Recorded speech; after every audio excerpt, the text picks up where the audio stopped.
Welcome to the wonderful Heathlands Centre.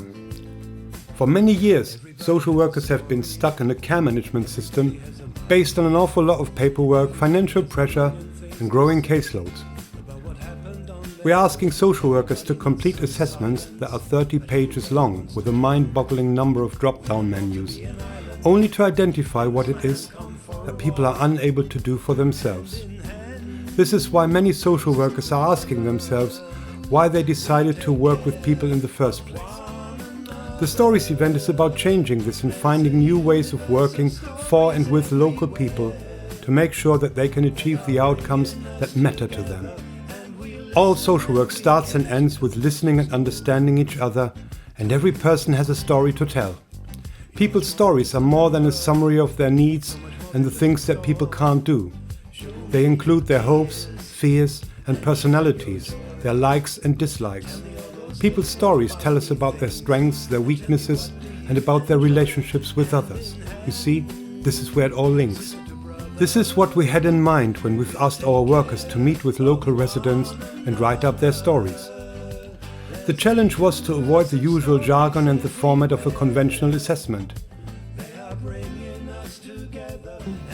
The story reads: a look beyond the many labels and diagnoses, and I found Jack on his hospital bed, smiling and very cheerful, as though to confirm with the saying that life is too short, make the most of it. Jack's bright appearance is one of his many attributes that makes him unique, and his trademark for me. I was allocated to work with Jack to facilitate a change of his placement to a more appropriate placement that would meet his fast-changing physical needs, which triggered his placement at the time to end his tenancy and contract. Jack had no power to question this decision, thanks to best interest decisions. If Jack could speak, he would ask, whose best interest?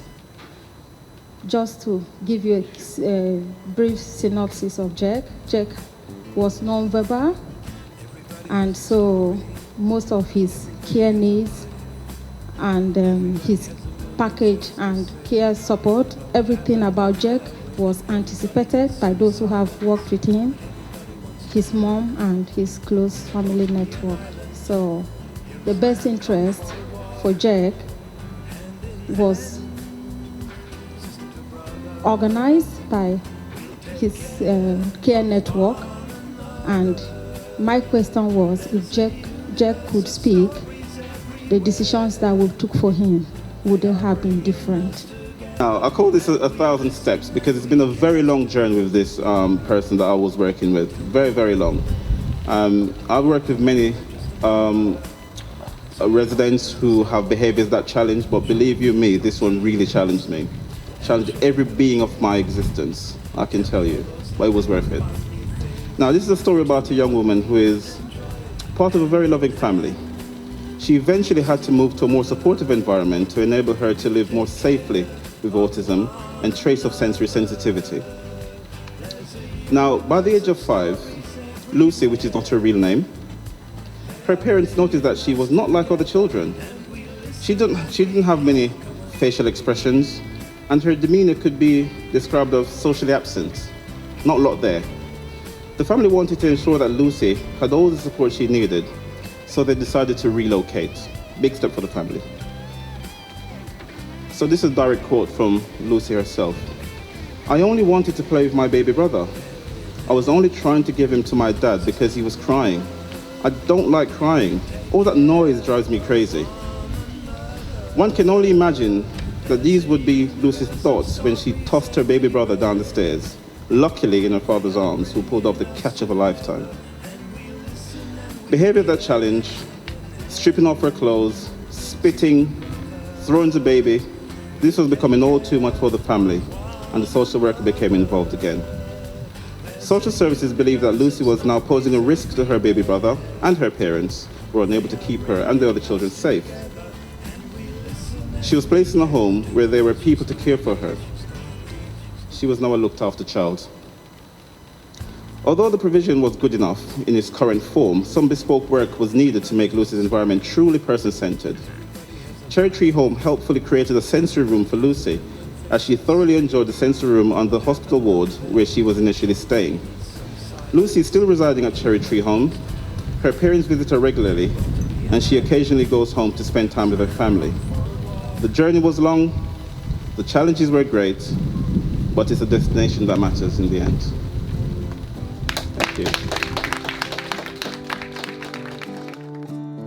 I like to enjoy myself, it's true. I like all the different things I do. Can't deny I like a drink or two. And I admit that sometimes it can turn into a few. I'm an independent person with an independent soul, and I love my independence like I love my rock and roll. And every morning I wake up and say, hooray, it's Independence Day. Have another go. Hooray, it's Independence Day. Lovely.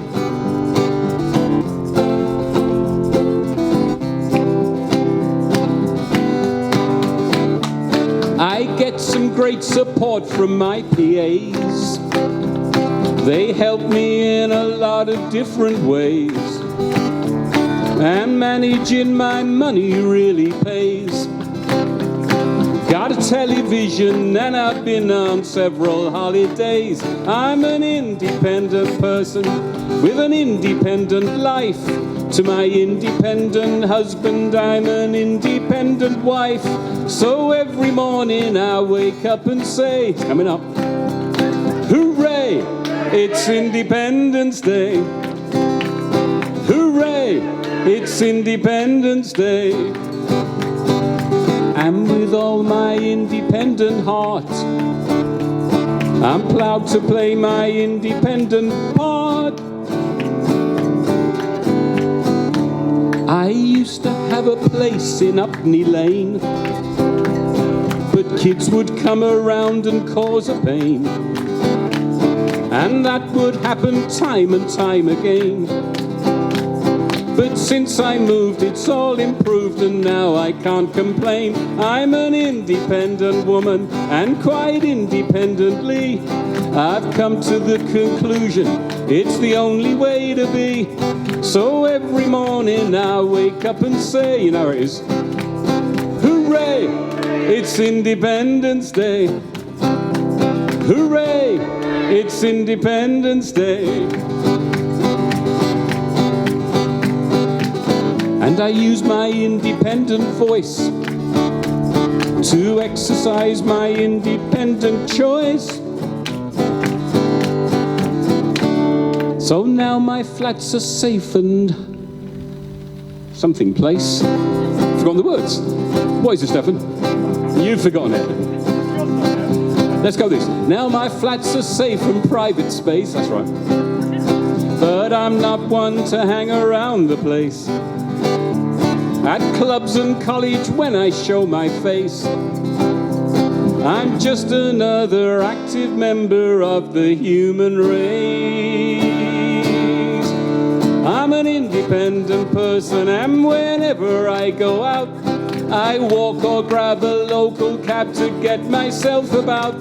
And every morning I wake up and say, hooray, it's Independence Day. Hooray, it's Independence Day. With one more. Hooray, it's Independence Day.